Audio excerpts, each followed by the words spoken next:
आपले घर नेहमी स्वच्छ ठेवावे, कारण जिथे स्वच्छता तिथे लक्ष्मी असे. तिन्ही सांजेला आपल्या खिडक्या दारे उघड्या ठेवावेत. अशा वेळी आपल्या घरात भांडणे वादविवाद करू नये, उंबरठ्यावर बसू नये, झोपू नये, नखे कापू नये, तसेच कपडे धुवू नये, संध्याकाळनंतर कोणताही व्यवहार करू नये, कारण ही वेळ लक्ष्मी येण्याची असते. महिलांनी गुरुवारी केस धुणे टाळा, तसेच महिलांचा यामुळे गुरुग्रह कमजोर होतो. तसेच जमल्यात पिवळे वस्त्र परिधान करा. मंगळवारी, गुरुवारी, शुक्रवारी आपल्या घराचा उंबरठा मेन दरवाजा स्वच्छ पुसून उंबरठ्यावर हळदीचे लेपन करा. गोपद्म लक्ष्मीचे पावले काढा. नेहमीची नित्यसेवा 11 माळी जप आणि श्री स्वामी समर्थाचे 3 अध्याय वाचा. बाहेरील पाहुण्यांचा अपमान करू नये, कोणाला अपमानास्पद बोलू नये. मुख्य दरवाजा स्वच्छ पुसून त्यावर कुंकूने स्वस्तिक काढून शुभ लाभ लिहावे. तसेच घरातील अडगळीचे सामान, बंद पडलेले घरात तुटलेल्या फुटलेल्या वस्तू, तडा गेलेल्या काचेच्या वस्तू ताबडतोब बाहेर काढा. यामुळे घरात नकारात्मकता पसरते.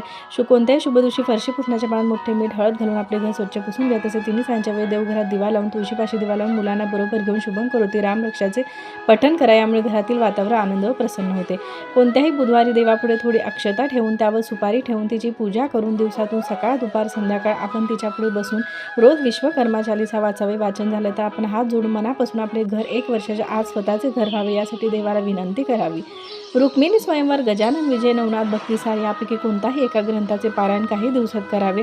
मात्र महादेवांचा ओम उमा महेश्वराय नमः या मंत्राचे 108 वेळा जप कायम करावा. ज्या मुलांचे विवाह होत नाही त्यांनी ही प्रभावी सेवा नक्की करा, याचा लगेच फरक पडतो. गणपती अथर्वशीर्षाचे पठण करा. गणपती अथर्वशीर्ष हे बुद्धी, ज्ञान, स्मरणशक्ती वाढवणारे अत्यंत प्रभावशाली स्तोत्र मानले जाते. तसेच या स्तोत्रात गणपती साक्षात बुद्धीचे देवता यांचा आशीर्वाद असो. नेहमीच या ग्रंथाचे नियमित पठणाने मुलांच्या बुद्धीला स्थिरता मिळते आणि अभ्यासातील अडथळे दूर होतात. गणपती अथर्वशीर्ष 1 वेळ डोक्यावर हात ठेवून म्हणावे. अभ्यास सुरू करण्यापूर्वी श्री गणेशाय नमः आणि सरस्वती माता यांचे स्मरण करावे. सरस्वती मंत्र अभ्यासाची सुरुवात करण्यापूर्वी या मंत्राचा 1 वेळा जप करावा. ओम ऐं सरस्वती नमः. 1 भीमसेनी कापूर व 2 लवंगा घेऊन एका पात्रात घेऊन तो जाळावा व संपूर्ण घरभर फिरवावा व देवापुढे बसून श्री लक्ष्मी गायत्री मंत्र 108 वेळा म्हणा. 100% घरात लक्ष्मी टिकून राहते. घरातील व्यक्ती झोपल्यावर अचानक घाबरणे, अचानक किंचाळणे, घरात जर काळ्या रंगाचा भोवरा येत असेल, तुळस जर वारंवार सुकत असेल, जर समजून जा की घरात नकारात्मक शक्ती आहे. यासाठी तिन्ही सांजेला दिवे लागल्यानंतर श्री राम रक्षा व श्री हनुमान चालीसा याचे पठण करावे किंवा मोबाईलवर मोठ्या आवाजात लावावे. उंबरठ्यावर हळदीचे लेपन नक्की करा. यामुळे बाहेरची बाधा, नकारात्मकता दूर होते. अशा लोकांनी गुरुवारी पिंपळाच्या झाडाला पाणी अर्पण करून 11, 21, 51 जमेल तेवढ्या प्रदक्षिणा घालाव्यात. कणकेमध्ये साखर मिसळून पेढ्याच्या आकाराचे 2-3 गोळे करून पिंपळाच्या झाडांच्या बुंध्याजवळ जेथे लाल काळ्या मुंग्या असतील तिथे ठेवावे व गाईच्या तुपाचा दिवा लावावा. हा प्रभावी उपाय करा.